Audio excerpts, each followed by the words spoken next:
What's up, guys? Iceman here. Welcome to Project Diablo 2. So in this video, I wanted to experiment with a new item.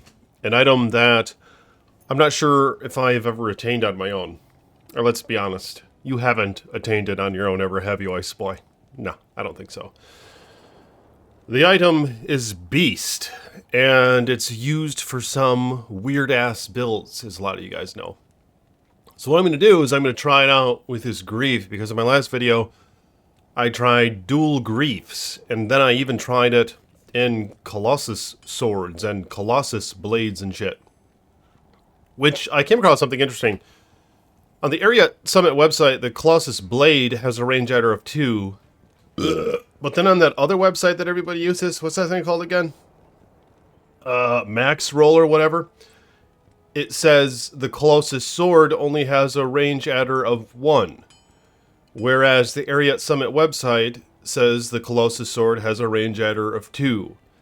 And that has been set there for like 20 years, because that's an old-ass website. And I feel like it would have been changed if it was wrong, but which one of these is right? Do you guys have any idea? Does this thing have a range adder of 1 or 2? Let me know in the comments, but okay. So thank you guys for your support. Thank you to my patrons and to my channel members. Hit that join button if you want to support Little Ice Boy or become a patron. Blessings to you guys, and check out my freaking Chilling Tales channel and shit. Bear animal attack stories and shit. All right, check that out if you guys have any. If you have any interest. But it's called Chilling Tales with the Iceman. Chilling Tales by the Iceman, or some shit. Yeah, something like that. So here now is a 5-socketed Berserker axe. And my last showdown with the Greaves were, of course, in Berserker axes as well. I think you might want a 35 IS or greater, but that's fine. I'm going to settle with this one. The Berserker axes, they do attack faster than the big swords, than both of these even. It's like a frame faster or whatever. Or maybe not a frame faster, but it's a whatever you call it faster over even the Colossus sword. Alright. And this has a range adder of 2. And it has far less dex requirements. I mean, these are generally preferred, aren't they? Now, phase blades, you don't have to repair them. They attack extremely fast. They're a great base for an item like Grief, because their base damage doesn't matter all that much. It's just the Grief added damage that matters. But they do have high dex requirement, and they only have a range adder of 1. So there's a lot of things to compare. Alright? But anyway, let's make this. Mal, Lum. Ooh, I got it right. Yep, so these always roll 40 IS, to my understanding. Don't they always have a level 9 fanaticism? I can't recall. Look at the damage. Look at this freaking thickie. Yeah, some builds use these for the purpose of turning into the bear, of course, but this isn't one of those builds. Alright, let me go outside of town real quick. Oh, hey, dude. Little rogue right there. Little rogue right there, just checking things out. Alright, so right now my whirlwind is 1300. One-handed. Let's see what it goes up to with Beast. Beast is going to have more sheet damage, because this 1300 doesn't add in the damage added by Grief, which is then multiplied like crazy by your multipliers, which is why Grief is so amazing. Most of you guys know that, but some of you don't. So that's why this number looks pretty shitty. 1390 to 1600. Mind you, that's not even the added damage, however, you get from Grief. So let's see what it does to this one, come to think of it. Nope, bad example. That's right, that's a Grief as well, dumbass! But look at that thickie! Alright, so what I'm going to do is to put this to the test. Well, first off, I want to kill some shit. But let me see how much damage that Fanaticism... Oh, I already have one! Dumb toad. There's an example of what I could use. Where's a Breath of the Dying? Don't I have one? Yeah, I have a Death and a Breath of the Dying. Alright. for experimental purposes, let's see how much that Fanaticism aura adds to, say, 436 one-hit damage.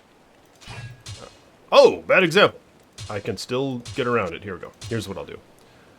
Okay, so right now, it's 4,500 damage whirlwind with the Breath of the Dying. Alright?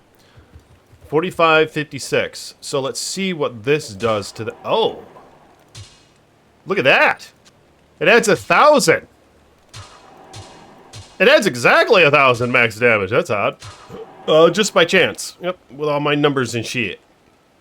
So it adds 1,000 to the max, which is amazing. That's pretty good. 6, 7, 8, 9, about 350 damage or so to the minimum. 350 to the minimum, 1,000 to the max. So we could probably expect similar numbers from something like this. Only this will give a little bit more, because that 366 is for both min and max.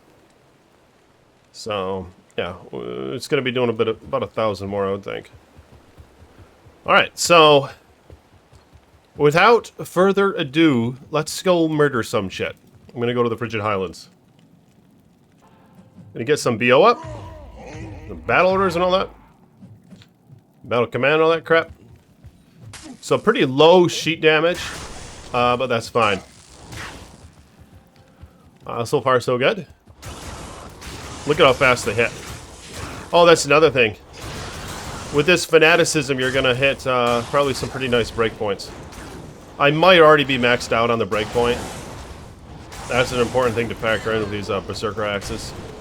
Look at it go! Holy freaking toad! Now, you're going to be repairing like cray-cray. Alright, is one thing you have to factor in here. If you're going to be making them in these Berserker axes or whatever else other than an ethereal item, of course, if it's indestructible, or a phase blade.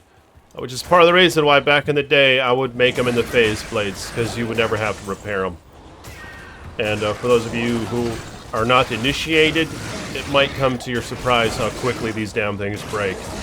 And rune ords can be quite costly, and on that note, check it out. It's already going bye-bye.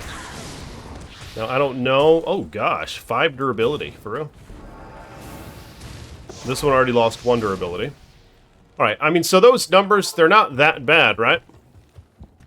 Afternoon. They're not that bad. Now let me let me kill the Trav, alright? Stay tuned for further videos on this guy. I kind of want to try out Enigma. For the mobility, the run walk, you're going to be losing out on some damage, obviously. That you get from this fortitude that this guy has. I'm going to show you his gear in just a moment. But the plus side is, I mean, realistically, all the strength you get from Enigma does add to your damage. With a Barbarian, I believe for every point in strength, it equates to a 1% damage increase.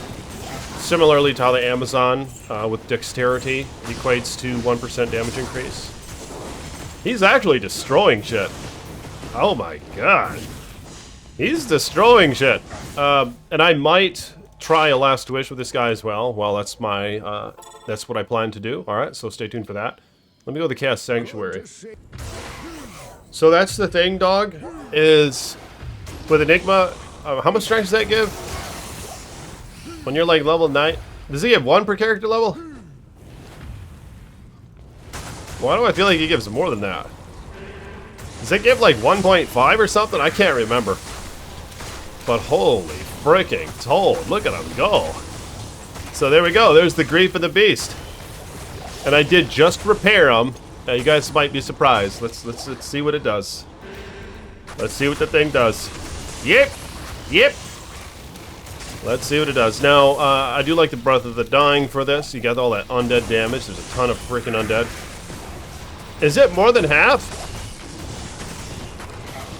I feel like throughout the game, in general, it's about 50% of the enemies are undead. But I mean, shit, look at this Cast Sanctuary. You got the undead Wraith things, Stormcasters. You got the undead Doom Knights. You got the undead Oblivion Knights. Holy shit. This is mostly undead. Isn't it? I mean, hell, I guess you could put on the Ghoulhide gloves and the other thing. Well, the Breath of the Dying or two. Look at them still destroy, though. We can still take care of the undead quite easily. It's kind of interesting in regards to the theme as well. Like, this is, when Diablo 2 was first released, remember there was no Baal, there was no Act 5. This was it, man. This Chaos Sanctuary was it. And just how they decided to go that route, where, like, at first glance, you'd think hell would be filled with demons, right? But no, man, they got creative. They're like, let's put some undead shit in there. Let's put some skeletons and ghosts and all this crap, you know? So, it's kind of cool how they did that. Stone skin, no problem. Check it out, I'll still swat that ass. Another benefit with this beast is how it does add a lot of AR. So really, it might be a little better for dueling. Now that I mentioned that. Whirlwind attack rating is 6,700. 59. So it adds... In this build, it adds like 900 AR, which is pretty damn good. Now, if you were to have a bunch of AR charms and shit, obviously it's going to go up exponentially. I don't have a ton of AR charms. And if you coupled it with something like Metal Grid or whatever, but generally, of course, you don't really want to do that. Yeah, you want to wear High Lords. Metal Grid does have its place, though. I mean, hell, maybe even for dueling. I don't know. Let me know in the comments. Some of you pro-tippers, let me know, how does the dueling go when it comes to Barbarian in terms of jewelry. Alright. Let me know how the dueling is in terms of jewelry.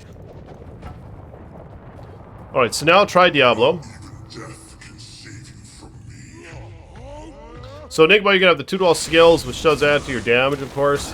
I mean, you're still going to have more output with Fortitude, but the Enigma just has the mobility. It's less defensive, the chilling armor and all that, but for certain things, oh my god.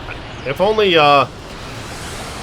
these devs at Vicarious Visions or whoever the hell is doing this D2R thing knew that, you know, there's a lot of cool items in this game that are completely useless, and this is one of them. So I just wish some of this stuff would be reworked, because how awesome would it be to find a Hellslayer and actually, like, have any reason to use the damn thing. So that would be interesting. But if you guys will, like the video, hit the thumbs up button, become a patron if you want, become a channel member if you want to support me. Thank you to my patrons and my channel members. Links in the description below. I will be showing you out next video if you become one. Hey.